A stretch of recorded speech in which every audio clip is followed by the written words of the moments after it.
Hello Brain Shakers, welcome to the Brain Shakers Academy. Your host here, Brave Alistair. In today's session, we continue looking at hypertensive disorders of pregnancy, and in particular, today's session is looking at the pathophysiology of hypertensive disorders of pregnancy. What happens behind the scenes of hypertensive disorders of a pregnancy. And so basically that's what we're going to be looking at. Now let's quickly dive into today's session and understand the happenings in the background of a hypertensive disorder of pregnancy. So we understand already that the hypertensive disorders itself is actually classified as a multi-systemic or organ syndrome, where every other system is then going to be affected because of the damage of the endothelial cells here that line all manner of blood vessels. So if there is then going to be a reduction or a damage to the endothelial cells that are responsible for having these vessels to dilate,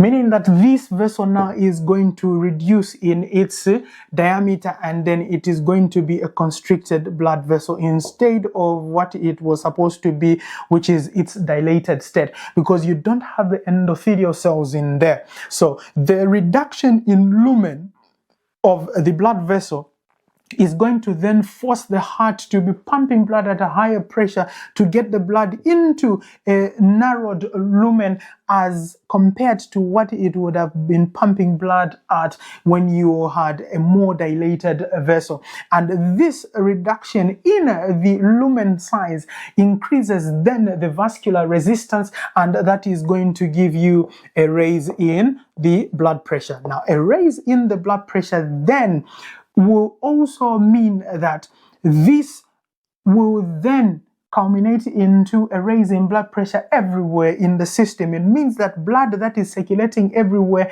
the pressure at which it is going to be circulating at is going to be elevated. Why? Because the lumens now have been narrowed. Now, the narrowing also of the blood vessels here and the damage of the endothelial cells, they maintain the integrity of those vessels. Now you have within the Bowman's capsule there, in the renal system, you have your afferent blood vessels, then you have the efferent here. So this end, you have the afferent, and then you have the efferent on the other end. So these blood vessels that are within the kidneys there, because of this narrowing that is happening in here, and because of the damage also of the endothelial cells that are responsible for making sure that the integrity of the vascular walls are maintained, then here make or increase the porosity, meaning that the openings on the vessels here are going to increase. And when the porosity has increased, it means that even the larger amounts of proteins, or the larger sized elements, which are proteins in this case, that are not supposed to pass through to the collecting duct and be passed in urine, will now start to seep through the collecting duct and then seep through the Bowman's capsule, get into the collecting duct, and then they will be passed on into urine. So when you check in urine, then you have your proteinuria here. So it is coming from the damage of the endothelial cells here. Then you have the passage of those larger elements, and then they will be passed into urine. The blood pressure is coming from the narrowing of the lumen here, where you get a raise in the vascular resistance as well. Now, you will notice that because of the same increase in porosity here and the damage to the endothelial cells, which has then destabilized the integrity of the vessels, there's going to be seepage of fluid, which is the plasma volume within here is going to reduce. So you have a situation of hypovolemia. Okay, and if you have hypovolemia and you do bloods and check out on the bloods, you find that there's going to be a raised hematocrit here. Okay, so there'll be a raised hematocrit, concentration of the red blood cells, because of a state of hypovolemia, because most of the fluids have seeped from the intravascular space and have gone into the intracellular fluid, intracellular space or extravascular space, and this is then what is going to cause a state of edema.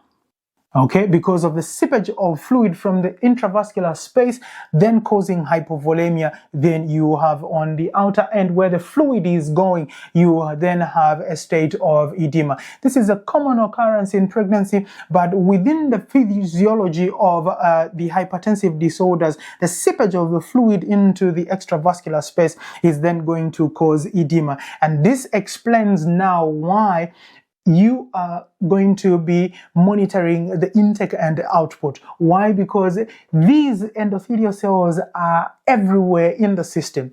And if this edema does occur in the pulmonary system, it means that this woman ends up with a pulmonary edema. And if they end up with a pulmonary edema, then the chances of, or the prognosis then becomes compromise. Why? Because you don't want their respiratory function as well to be affected because of this edema. And that's why you are reducing and monitoring the fluid intake as well, because you don't want, if they are already developing pulmonary edema, you don't want to exacerbate the condition as well. So that is what is going to then be happening in terms of the seepage of that fluid. Now, at the same time, because of the damage of the endothelial cells. The endothelial cells were cells that were then preventing this blood from clotting. And we did make mention that they will narrow. Why? Because nitrous oxide and prostacyclin will no longer be produced. But at the same time, then there will be activation of what we call the coagulation cascade. So the coagulation cascade here, coagulation cascade is going to be activated. And when the coagulation cascade is activated, it is because of the production of an element that we call thromboxane. Okay? Now, thromboxane is going to invite platelets to come close to each other, meaning that it will facilitate the agglutination of platelets. And this agglutination of platelets is emanating from the activation of the coagulation cascade, because the damaged endothelial cells prevent this during normal circulation. And now, because they have been damaged, they are not there in existence, there is production of thromboxane. Thromboxane is then going to deplete all the platelets, and that's why you tend then to end up with lowered platelets, especially when you're getting into the HELP syndrome. There's hemolysis, elevated liver enzymes, and then lowered platelets. Why? Because the platelets are being consumed and they are brought together to come in and form those platelet plugs. And that's why this woman is at risk of developing a complication that we call DIC, or disseminated intravascular coagulation, because this is a condition that is affecting the endothelial lining that is circulating blood everywhere in the systems. And this same thromboxane that is then produced to initiate this coagulation cascade is a potential vasoconstrictor, meaning that it will then potentiate the effect on the blood vessels here and further tighten the blood vessels, reducing the lumen and then further increasing the blood pressure. So it is a potent vasoconstrictor, so it potentiates that narrowing, and so you have a consistently raised blood pressure on the other end. Now, having looked at the coagulation cascade that has then been initiated, what else is going to happen once these endothelial cells have been damaged? We know that edema has already come in, and the edema that happens if you're looking at the liver here. Okay, so when you look at the liver, all the blood that is then being supplied to the liver, then you have edema happening in the liver. If that edema is happening in the liver, then there is a layer, there's a covering on top of that liver, which we call the Glisson's capsule. Okay, so there's a Glisson's capsule there. So the edema that then is going to happen within the liver is going to cause a stretch on the Glisson's capsule, and that stretch of the Glisson's capsule can actually cause even intracapsular hemorrhage underneath it, and that will then cause also pain. Now, this pain that you're going to feel is what we know as epigastric pain here. Okay, epigastric pain. And why is it epigastric pain? It is because of the location of the liver. That is where you're going to actually feel that pain. It is coming as a result of the edema that is causing the stretch on the Glisson's capsule. If you have any edema in the brain here, meaning that there's edema through the blood-brain barrier there, then affecting the visual centers as well, and also affecting the eyes as well. So if there is edema here, then you end up with the visual disturbances because of that edema, cerebral edema that is occurring in the brain. And then you may end up with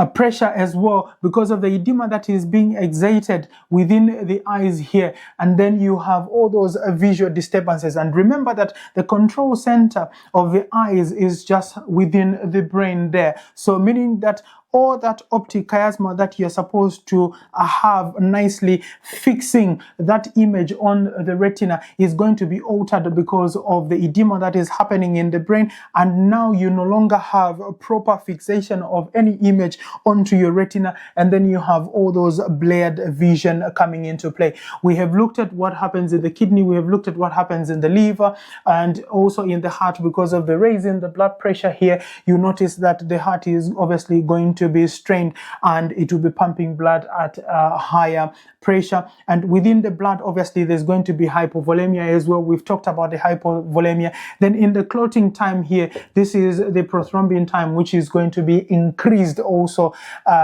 because of the coagulation cascade that then has been initiated. So there's a number of things that are then going to happen within the system, and it is called a multi-organ or multi-systemic disorder because it affects every other system due to the damage of the endothelial cells. Now, in brief, this is just about the pathophysiology of the hypertensive disorders of pregnancy, and you come to understand also that once this is at play in the background and it brings those signs and symptoms, if those signs and symptoms or the clinical picture has not been dealt with and the actual problem causing these clinical picture presentation have not been dealt with, then the condition will continue to deteriorate. And if it continues to deteriorate, then you even have chances of losing this woman because the systems now will completely shut down. So in brief, that is what is happening in the background of a hypertensive disorder. Now, if you found it helpful to understand basically what is happening in the background of the hypertensive disorders, don't hesitate to drop me questions in the comments section. Share the video as much as possible. And if you have not followed me on Facebook and you have not subscribed to the YouTube channel, head on to those pages. It's the Brain Shakers Academy. Follow, like, and share as much as possible. Thank you for watching, and I will see you in the next one.